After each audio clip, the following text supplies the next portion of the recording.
आप अपने सृजनहार के साथ संबंध नित्य रखना प्रार्थना के रूप से। ये 3000 सफल व्यक्ति के जीवन में उन्होंने भगवान के प्रति श्रद्धा दृढ़ देखी। ये सफलता का बहुत बड़ा कारण है, क्योंकि जीवन में ऐसे प्रसंग बनेंगे जब आपके मोबाइल में 500 नंबर होंगे, किसको फोन करूं वो प्रश्न आ जाएगा। और ऐसे प्रसंग बनेंगे सिवियर फेलियर के, जो लाइट हम देखते हैं, इलेक्ट्रिसिटी देखते हैं, थॉमस अल्वा एडिसन ने दी। एक बार सुबह में बड़ी आग लग गई और पूरी एडिसन फैक्ट्रीज जल गई। एडिसन को किसी ने बताया, वे चले सुबह में, देखा कि it was a heap of ashes. छोटे बच्चे को साथ में लेके गए थे और बच्चे को बताया कि go and call your mother. क्यों? She might not have seen such a big heap of ash in her life. कितने स्थिर थे। और एडिसन की पत्नी जब आई, तब वो पत्नी तो एकदम जमीन पे गिर पड़ी कि हमारी फैक्ट्री की पूरी जल गई है फैक्ट्री। एडिसन ने अपनी पत्नी का हाथ पकड़ा और उसको स्टेबल किया, और एडिसन बोले ऊपर देख के, thank God all my mistakes have burned out, I am coming back at 10, I will start again. और ये इलेक्ट्रिसिटी और ये लाइट हमको दी। उन्होंने बोला कि भगवान आपका आभार, मेरी सब गलतियां जल गई। वो गलतियां नहीं थी, जब तक वे अस्तित्व में थी तब तक वे रिकॉर्ड्स थे, डेटा था। You got my point? जब तक वो पेपर्स थे, जब तक फैक्ट्री जल नहीं गई थी, लेबोरेटरी थी, तब तक वो सब क्या था? रिकॉर्ड्स और डेटा था। एक बार जल गई, यहां अभिगम बदल दिया, गलतियां थी, जल गई, I will start afresh. He did it and he give this. ये कहां से इतना बल आता है इस परिस्थिति में? प्रमुख स्वामी महाराज का संकल्प था कि लंदन में एक भव्य शिखरबद्ध मंदिर करना है। हैरो वहां एक एरिया है, वहां हमने जमीन भी ली, लेकिन नेबरहुड में सबने ये प्रश्न उठाया कि ये लोग 12 बजे तक घंट बजाएंगे, आरती करेंगे, तो हमारी प्राइवेसी डिस्टर्ब हो जाएगी। अब ऐसा तो करते नहीं हम, लेकिन वहां एक सिग्नेचर कैंपेन होता है, वो भी एक part of the legal process है। उन्होंने वो किया, और ज्यादा सिग्नेचर लोकल्स थे, उनकी हुई, तो कोर्ट ने रूलिंग दे दिया कि BAPS can not construct a मंदिर, या वो यहां मंदिर नहीं बांध सकते, और हम केस हार गए। प्रमुख स्वामी महाराज बड़ौदा में थे और बोर्ड ऑफ ट्रस्टीज ने फोन किया वहां लंदन से कि स्वामी जी हम केस हार गए। प्रमुख स्वामी महाराज के चेहरे पे एक व्रिंकल भी नहीं फरी। प्रथम वाक्य वे बोले, जैसी भगवान की इच्छा। दूसरा वाक्य वे बोले कि हमने तो अपना पुरुषार्थ सही भावना से किया था, अब परिणाम जो भगवान की इच्छा है वो हम स्वीकार लेंगे।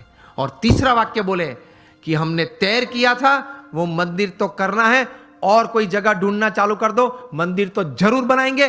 और बनाया, और रीडर्स डाइजेस्ट ने 95 में जब प्रतिष्ठा हुई तब लिखा, it is the 8th wonder of the world. शायद आप लोगों ने किसी ने वो मंदिर देखा होगा निस्दन में, it is the 8th wonder of the world. तो ऐसे महापुरुषों के जीवन में से ये बात सफलता के लिए सीखनी है। जब सेटबैक आए जीवन में, कोई फेलियर आए, कोई ऐसी परिस्थिति खड़ी हो जाए, तब ये इंट्रोस्पेक्शन करना कि मैंने अपनी बुद्धि के अनुसार पूरा पुरुषार्थ किया था, हां, तो अब भगवान की इच्छा, जो परिणाम आए वो मुझे स्वीकार है, लेकिन अब जो परिस्थिति है उससे बाहर निकलना है, और जो तैर किया वो करना तो है ही। स्टीव जॉब्स को भी एप्पल में से निकाला गया था, पिक्सर चालू किया था, वापस एप्पल में लिया, और वापस वहां से बोर्ड में आए, वहां से सीईओ बने, और क्या कुछ नहीं दिया। आईफोन दिया, आईपैड दिया, आईपॉड दिया, आईक्लाउड दिया। It is a $1400 billion revenue company, which is more than the GDP of 90% of the Nations upon this earth. और हर सेकंड में 11 आईफोन बिकते हैं, और जितने पृथ्वी पे आईफोन बिके हैं वो सब आप एक जगह पे इकट्ठा कर दो तो it will be higher than the Eiffel tower in Paris.